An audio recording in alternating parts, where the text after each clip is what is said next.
Hello and welcome to Outside Views. I'm Mark, and today we're diving into a topic that continues to spark passionate debate across the UK. And because of that, we're putting Rejoiners' arguments under scrutiny today. It's a conversation that's been gaining traction, and it's essential to understand the arguments being made and to look at them with a critical eye. So who are Rejoiners? Simply put, they are individuals and groups who advocate for the United Kingdom to rejoin the European Union in some form or another after its departure. While the Remain campaign existed before Brexit, the term rejoiner specifically refers to those who want to reverse the outcome of the 2016 referendum. Their numbers and visibility have certainly been on the rise recently. Demographically, you often find support for rejoining among younger generations, those in urban areas, and a significant portion of those who voted to remain in 2016. Politically, it's a movement that spans various parties, though it's most openly discussed by centrist and left-leaning groups. Their motivations are diverse, but often include concerns about the economic impact of Brexit, the loss of freedom of movement, and a perceived reduction in the UK's global influence.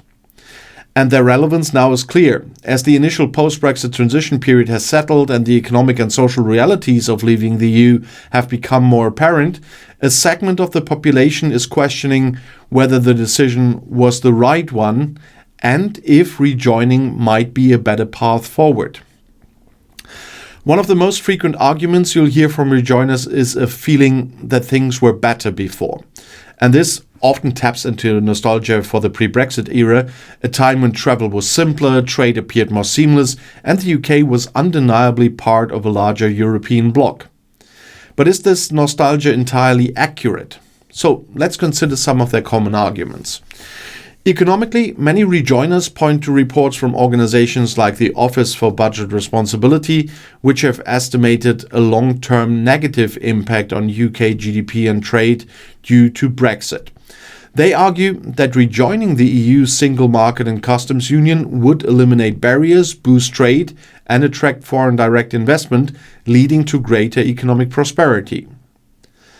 The loss of freedom of movement is another major point. For many, the ability to live, work, and study freely across 27 European countries was a significant benefit of EU membership. And rejoiners argue that this loss has impacted various sectors, from hospitality and healthcare to education, by limiting access to a wider talent pool and opportunities for individuals.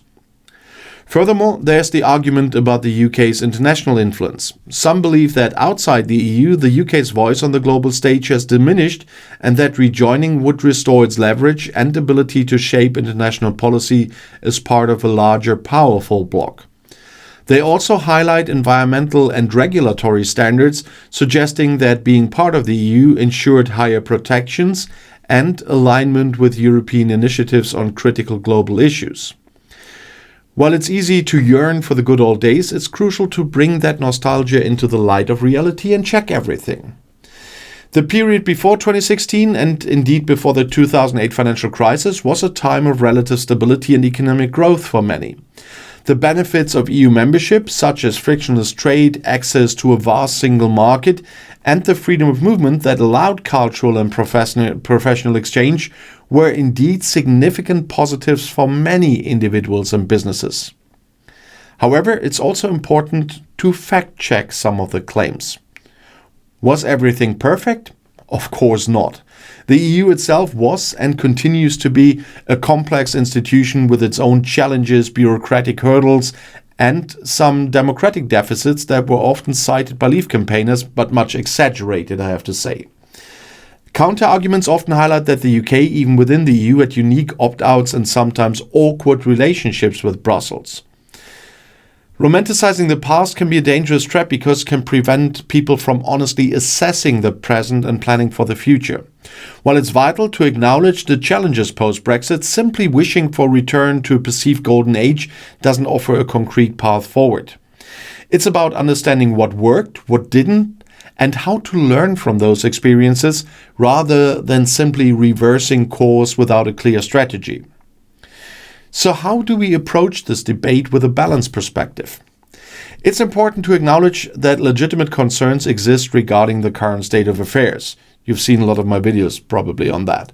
And whether it's economic friction, labor shortages, or a feeling of diminished opportunities, these are real issues faced by many in British society, and Brexit has played a big role in some of them.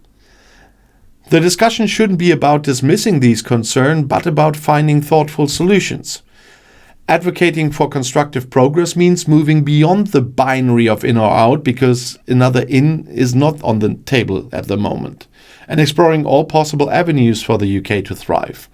And this might involve strengthening the existing trade and cooperation agreement with the EU, pursuing specific sectoral agreements, or indeed seriously considering the pathways to closer alignment, or even rejoining in a distant future. And most importantly, we need to encourage dialogue and critical thinking. This topic is highly emotive, but often it opens discussion and debate based on facts and a willingness to understand different perspectives. And those are essential for finding the best way forward for the country. But what does the future hold for the Rejoiner movement? Their potential impact on politics and society is significant, especially if you look at the polls recently. With shifting public opinion and ongoing debates about the UK's future trajectory, the Rejoiner movement could continue to gain political momentum, potentially influencing future elections and policy decisions. The chances of success for the Rejoiner movement, however, they are quite complex and face considerable obstacles. Because rejoining the EU is not a simple matter of walking back in. I made the accession videos there. Because the EU has its own accession rules, which would mean the UK would likely need to go through a rigorous application process akin to any other new candidate country. And this would involve accepting the euro, adhering to the Schengen area, and potentially losing all the opt-outs and special arrangements the UK previously enjoyed. And there's also the question of political will, both within the UK and among current EU members, some of whom might be hesitant to welcome back a member that previously left. And therefore, a more nuanced approach to the idea of rejoining the EU is necessary, and it must be one that fully acknowledges the complexities and challenges of the accession rules and the EU's own evolving landscape. It's not just a matter of if, but how and under what terms. But what are your thoughts on the arguments presented by Rejoiners? Do you believe the UK will ever rejoin the EU, and if so, under what conditions? So share your opinions and engage in a respectful discussion in the comment section below. And don't forget to like this video, subscribe to Outside Views for more in-depth discussions, and hit that notification bell so you don't miss our next video. Thanks for watching, and I'll see you next time, and the next video is right here in the end screen.